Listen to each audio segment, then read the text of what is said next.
ازيكم يا شباب عاملين ايه؟ طبعا كلنا شفنا اللي حصل لحمزة شمايف الاسبوع اللي فات ده او يوم السبت اللي فات، اللي كان بالنسبه لي يخلو من العقل والمنطق تماما، واظن مش بالنسبه لي انا بس وبالنسبه لكم انتوا كمان.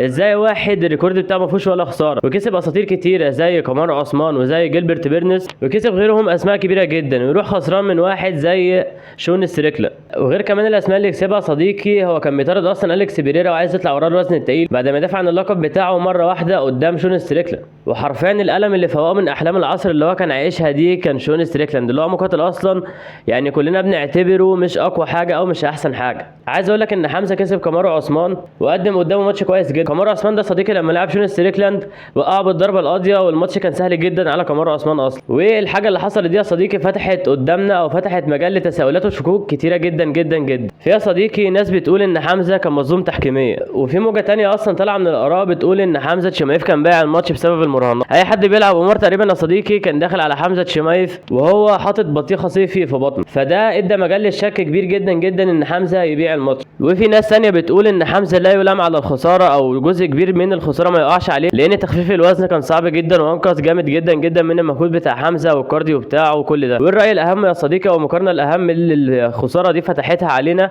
هي مقارنه حمزه شمايف بحبيب نور مجمدوف. كل ده واكتر يا صديقي هنعرفه جوه الفيديو، بس قبل ما نبدا ما تنساش تعمل لايك للفيديو وتشترك في القناه علشان نفهم كل ده وبس كده. يلا بينا. اول حاجه يا صديقي هنعملها في الفيديو هي ان احنا نحلل الماتش علشان نفهم اصلا ايه اللي حصل وايه اللي ادى لكده، وهنبدا نفهم اكتر الاسباب او التساؤلات دي ونجاوب عليها. تعالى سريعا كده يا صديقي نحلل اللي حصل في الماتش او نلخصه. الجوله الاولى يا صديقي حمزه شمايف بدا بقوه زي ما كلنا معتادين، وخد تقريبا من اول 10 ثواني و20 ثانيه تيك داون، فضل مثبت شون ستريكلاند بكل سلبيه على الارض الجوله الاولى كلها تقريبا. ولكن يا صديقي في الجوله الثانيه جت المفاجاه او الصدمه لينا ان حمزه شمايف بان عليه الارهاق بشكل كبير جدا جدا وما كانش قادر يكمل الجوله وبيكملها بالعافيه اصلا، ولكن عدت على خير. ندخل بقى يا صديقي على الجوله الثالثه والرابعه اللي كانوا المصيبه حرفيا بالنسبه لي، وهي ان حمزه شمايف قرر يفضل واقف على الارض الجوله الثالثه والرابعه تقريبا كاملين وما ياخدش ولا تيك داون تقريبا، او خد واحد او اتنين في الجولتين كلهم. وده بالنسبه لي قرار غبي جدا جدا من حمزه شمايف، ان هو اتخلى عن نقطه قوته وراح لنقطه قوه الخصم اللي يلعبوا فيها اللي هي السترايكنج. اصلا يا صديقي شون ستريكلاند الاساس بتاعه او الرياضه اللي هو كان بيلعبها هي الملاكمه، فانت ازاي كمصارع تقرر ان انت تقف جولتين كاملين قدام ملاكم من غير ما تاخد تيك داون؟ ولكن التساؤل ده صديقي هنجاوب عليه كمان شويه فركز معايا. وفي الجوله الخامسه صديقي حمزه خد تقريبا 6 تيك داون، ولكن شون ستريكلاند كان بيرد عليه واداله ضربات مؤثره جدا ومتعبه جدا.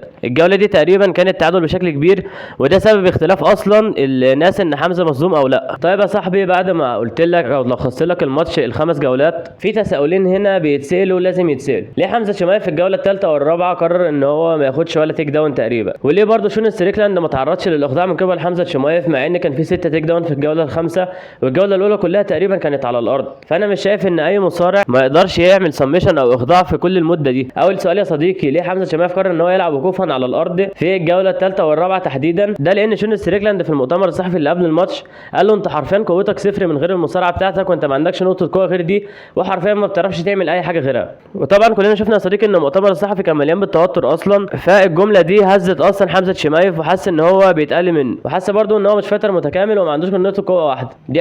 دي اول حاجه ذكيه يا صديقي شون ستريكلاند عملها. تعال نخش على الحاجه الثانيه، وهي ليه شون ستريكلاند ما تعرضش للاخضاع من قبل حمزه شمايف؟ لان يا صديقي شون ستريكلاند اتعامل مع مصارعه حمزه بشكل مختلف تماما عن كل الفايترز اللي لعبوها قبل كده، ودي بالنسبه لي اذكى حاجه ممكن مقاتل يعملها، وهي ان شون ستريكلاند اصلا في المعسكر التدريبي بتاعه ما كانش بيتمرن على ازاي يدافع قدام التيك داونز او ما يقعش، هو كان بيتمرن ازاي ان هو يتصرف تحت على الارض بعد ما يقع. بالنسبه لي دي حاجه ذكيه جدا جدا وكرييتيف جدا، ما اعتقدش ان في مقاتل عمل كده قبل كده وهو داخل يلعب مصارع. فانا ما اعرفش الفكره دي كانت فكره شون ستريكلاند ولا فكره حد تاني من فريق العمل بتاعه. هنا شون ستريكلاند يا صديقي عمل حاجتين اذكى من بعض. اول نقطه ذكيه ان هو حسس حمزه ان هو ما عندوش حاجه غير المصارعه وما عندوش حاجه يقدمها غير المصارعه، فده يخلي حمزه غصب عنه يحاول ما يلعبش على المصارعه كتير وما يركزش عليها طول الماتش. تاني حاجه بقى صديقي شون ستريكلاند قال لك طب انت هتعرف توقعني وانا كده كده مش هعرف ادافع عن التيك داونز بتاعت حمزه شمايف لان هو قوي جدا في النقطه دي. راح قال لك طيب ماشي يلا نسكيب بقى الحته دي، حمزه شمايف عرف يوقعني خليه يعرف ياخد تيك داون او يعرف يعمل حاجه. حرفيا يا صديقي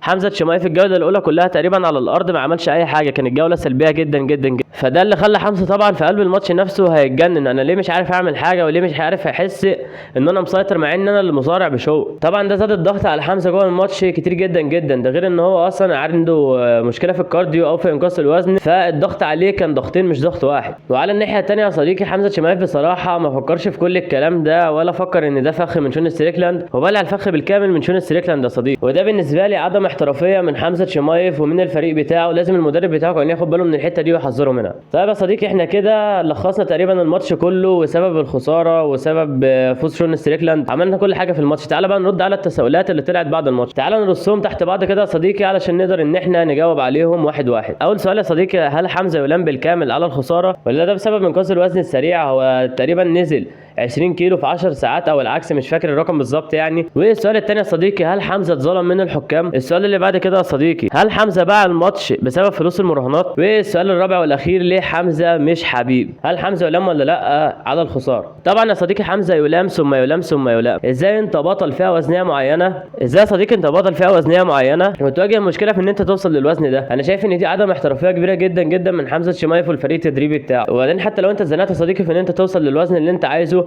عندك كارلوس باراتوس لسه لاعب الاسبوع اللي فات وبرده كان ناقص وزن كتير جدا قبل الماتش بيوم واحد ونزل كسب يا صديقي بالضربه القاضيه، وانت شايف كميه الباور اللي كانت في ضرباته. حتى لو كانت الخساره يا صديقي بسبب ان حمزه نقص وزن في وقت قليل جدا، دي حته هو اصلا اللي يلام عليها مش حد تاني. فانا شايف فعلا ان دي عدم احترافيه وحمزه لازم يركز على الحته دي. طيب يا صديقي هنخش على اجابه السؤال اللي بعد كده، هل حمزه اتظلم من قبل الحكام؟ الاجابه يا صديقي هي لا وايوه في نفس الوقت. حمزه شمايف يا صديقي وشون ستريكلاند كانوا متعادلين لحد الجوله الخامسه في عدد الجولات اللي كل واحد كسبانها، وزي ما قلت لك ان في الجوله الخامسه حمزه خد تقريبا 6 تيك داون ورد عليه شون ستريكلاند بضربات مؤثره ومتعبه كتيره جدا جدا، بالذات الجاب. الحكمين اللي ادوا الجوله لشون ستريكلاند يا صديقي كان عندهم عقليه الحكام اللي هم بيحبوا اللعب المباشر والاسترايكنج والضرب، واثنين نازلين بيحبوا الرياضه وعايزين يقدموا ماتش كويس للجمهور. ولكن يا صديقي على الناحيه الثانيه الحكم اللي ادى الجوله الخامسه لحمزه شاف ان هو كان مسيطر اكتر وخد 6 تيك داون وكده، فده نوعين من الحكام موجودين على فكره على طول دايما في كل ماتش بيبقى في نوعين دول من الحكام في الام ام اي. فالاجابه دي يا صديقي بتودينا ان حمزه ما اتظلمش ولا حاجه، هو ما كانش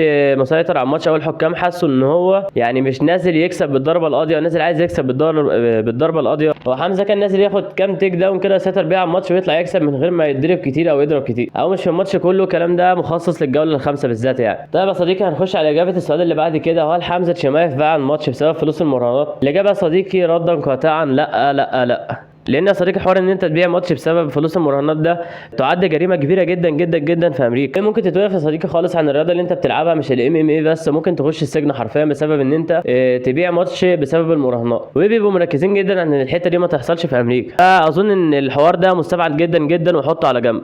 طيب يا صديقي بقى هنخش على سؤال الحلقه وهو هل حمزه شمايف؟ طيب يا صديقي بعد كده هنخش على سؤال الحلقه وهو ليه حمزه شمايف مش زي حبيب نور مجمدوف؟ وهنا يا صديقي هنخش على الاجابه وهي الفرق الجوهري بين حمزه شمايف وحبيب نور مجمدوف، وهي ان حمزه حس بالنجوميه بدري قوي قوي عن الوقت اللي هو المفروض يحس بالنجوميه دي في الوقت ده. يعني هفهمها لك، حمزه شمايف يا صديقي دلوقتي في الندوات الصحفيه او في الاسئله لما بيتسالوا كده بيقول لك انا دلوقتي بقيت نجم وما عنديش مانع العب ماتش واحد في السنه وانا كل الناس تعرفني وانا براند عالمي ومش عارف ايه وكل الكلام ده. ده صديقي خلى حمزه شمايف ينسى ايام الجوع بتاعت زمان، مش قصدي جوع الاكل اللي هو شخص جعان وكده، قصدي الجوع في الانتصارات وان هو عايز يعمل حاجه. يعني شوف يا صديقي حمزه اول ما دخل يو اف سي حرفيا لعب ماتشين تقريبا في 10 ايام او 14 يوم مش فاكر، خلى الجماهير كلها تتكلم عنه، وده موقف اصلا يعني ساهم بشكل كبير جدا في شهره حمزه شمايف وان الجماهير الاجانب يعرفوه. بس حمزه شمايف دلوقتي وصل لحته وحشه ان هو حاسس ان هو الواجهه الاولى لليو اف سي وان هو مفيش حد زيه وانا اقوى واحد في الام ام اي في العالم ومش عارف ايه وكل الكلام ده.